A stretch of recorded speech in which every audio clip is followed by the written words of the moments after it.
Good morning. Thank you all for having me here. Today I'm going to present research conducted around the topics of atmosphere and ideology in the survival genre through an analysis of the 2014 game The Long Dark. First of all, what do we mean with survival genre? Generally, games ascribed to the genre feature a high degree of spatial exploration of hostile environment, resource gathering, and crafting. Typically, players need to ensure conditions like hunger, thirst, or disease are kept at an acceptable level. Samantha Reed and Stephen Downing write that the survival genre features an aesthetic of uncertainty, a design orientation towards player agency aiming at disempowering the player who is in a state of constant danger. My question then is, what are the ideological assumptions underpinning this type of design? I think the genre is usefully analyzed through the lens of neoliberalism, which is a vast concept encompassing a variety of phenomena. This may be understood as a set of economic policies maintained through a technological infrastructure and aiming at market deregulation and the enforcement of private property rights. But beyond policy, neoliberalism is also an ideology that works by creating a certain type of neoliberal subject, or alternatively, what Foucault called a governmentality, a term referring to the act of governing as the exercise of power, but also to the ways individuals govern themselves, as in properly conducting themselves according to a certain mentality. As governmentality, neoliberalism provides a framework for the exercise of power to both state and subjects and presents a diagram for the organization of the social and a blueprint for the conduct of the self. Under neoliberalism, markets becomes the central institutions in society, encompassing all others. All non-economic domains undergo a process of capitalization, such that we have a social capital, cognitive capital, biological capital, human capital, and so on. At the level of the individual, who becomes the fundamental nucleus of society, we see the birth of the entrepreneur of the self, fully responsible for developing their human capital composed of skills, abilities, knowledge, social network, and so on, through self-care investments into, for example, nutrition, education, training, and affect. Individuals then become responsible for both their successes and failures. They are also adaptable, flexible, precarious, as exemplified by contemporary knowledge workers in the creative industries, and are strongly consumerist. Now, how does this relate to video games? Or in other words, how do video games convey ideology? A popular theory explaining this is Ian Belga's procedural rhetoric, described as the art of persuasion through rule-based representations and interactions, rather than spoken word, writing, images, or moving pictures. In other words, according to Belgas, video games mount persuasive ideological discourses primarily through their mechanics and rules. While this may be true, a narrow focus on mechanics downplays the importance of other channels such as narrative, audiovisual aesthetics, and spatial design. If video games are, in the words of Belgas, possibility spaces, it is then necessary to consider how those spaces are designed and how they feel.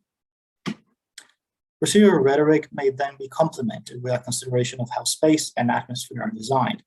Timothy Morton's work on eco-critic and literature provides our useful framework here. Morton developed the concept of ambient poetics and eco-mimesis in their exploration of representations of nature in literature and works of art that aim for immersive and idealized accounts of nature as ambience, achieved through eco-mimesis, a literary device embedding humans in an ideologically constructed nature. Morton believes that since Romanticism, representations of nature have had an ambiguous relationship with capital, both supporting and undermining it. The rhetoric through which eco-mimetic accounts of nature are created in environmental works of art is what Morton calls ambient poetics, or a way of conjuring up a sense of surrounding atmosphere or world, which is ideological and historical in character. Through eco-mimesis, artists and authors constructed an ambient poetics designed to make people experience nature firsthand. We see a link then between eco-mimetic writings, such as the poems of the Romantics like Coleridge and Wordsworth, and contemporary immersive technologies like video games and VR, aiming at dissolving the distances between the here of the reader/player and the there of the text/game, through the evoking of the here and now of experience. What tends to be forgotten, often both by players and developers, is that this here and now is always ideologically constructed and a fantasy at best. I applied this to an analysis of The Long Dark, an episodic survival game initially published in 2014. The Long Dark presents the staples of the survival genre. Players are constantly on the move if they do not wish to die, living in a state of constant precariousness. They must attend to conditions such as heat, rest, hunger, thirst, all affecting an overall health meter. Players must constantly look for shelter and fuel for fire to keep warm, rest occasionally, and preferably indoors, hunt or scavenge for resources, and find water, either bottled or obtained by melting snow and boiling it. Crafting is also present. For example, players must craft cooked food from raw resources, herbal remedies, fish baits, fireplaces, or repair damaged clothes, and so on. Crafting in the Long Dark finds expressions as consistent outputs and predictable outcomes. For example, afflictions and diseases are treated always in the same reliable and predictable way. Broken ribs are cured by 2 bandages plus 4 painkillers, or 2 rose hip teas plus a cumulative 5 days of sleep. A sprained ankle is cured by 1 bandage or 4 hours of sleep.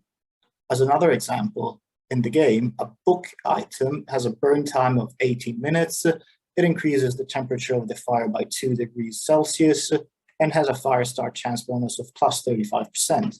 Comparatively, a fire log has a burn time of 120 minutes, increasing the temperature by 21 degrees Celsius, though having a lower fire start chance bonus of plus 7%. And this is always the case. Everything is neatly quantified, calculable, and predictable. The game world is reducible to a series of statistics to be interpreted and exploited through the practice of theory crafting, defined as the mathematical analysis of game mechanics to discover optimal strategies and tactics. From a procedural rhetoric perspective, then, the Long Dark mounts a discourse expressive of what Heidegger referred to as the technological enframing of the world, disclosed as standing reserve, according to a logic of accumulation, driving on to the maximum yield at the minimum expense. Everything in nature becomes an exploitable resource, becoming stored as a coherence of forces calculable in advance. The connection between enframing and neoliberalism is quickly made. Effectively, it would not be wrong to consider enframing the ontological basis of neoliberalism, which is therefore epiphenomenal to the latter. In a world in which everything becomes subjected to market rationality and cost-benefit analysis, individuals become technical subjects driven by depoliticized profit through supposedly volumetric calculation. The procedural rhetoric of the Long Dark is both sustained and challenged by an ambiguous ambient poetics. In the Long Dark, players are stranding in the fictional Canadian region of Bear Island after a magnetic storm renders all electronics non-functional. Players must survive both the cold and harsh winter weather, as well as the hostile fauna. Nature is economically presented as ruthless and unwelcoming, making and framing the only viable way to play, thus naturalizing the ideological assumptions included in the design and preventing their questioning. In other words, because they are always in mortal risk, players must calculate every move following a logic of maximum yield at the minimum expense. On the other hand, and in line with what Morton writes about econometric representations, the way the environment is presented in the Long Dark may also be read as mounting a critique of ideas such as consumption, greed, and technological dependency, which are common themes in a number of survival games set in the post-apocalypse. In the Long Dark, this is expressed atmospherically through abandoned buildings, wrecked cars, an electrical dam in ruin, and unusable equipment and tools laying around. This critique is then reinforced at a narrative level in the campaign mode of the game, where dialogues with NPCs frequently address these themes. While the ambient poetics of the Long Dark is ambiguous on whether it supports or critiques the neoliberal procedural rhetoric the game espouses, a closer analysis shows that the game remains bleak and pessimistic. Nothing can be done to change the condition in which players find themselves, no potential way out of the crisis is suggested, and therefore no possible alternative to radical neoliberal individualism is found. So why does this research matter? While I admit I am having some problems regarding the significance of it, it should be pointed out that to this day there is very limited literature on the survival genre of the non-horror variant. This paper also contributes to the scholarship on spatial design and atmosphere in video games, reminding the reader that it is important to recognize the ways constructing and representing space is never a neutral affair. And lastly, this paper also provides an example of how procedural rhetoric may be fruitfully applied in combination with other approaches for ideological critique. Thank you all for your attention.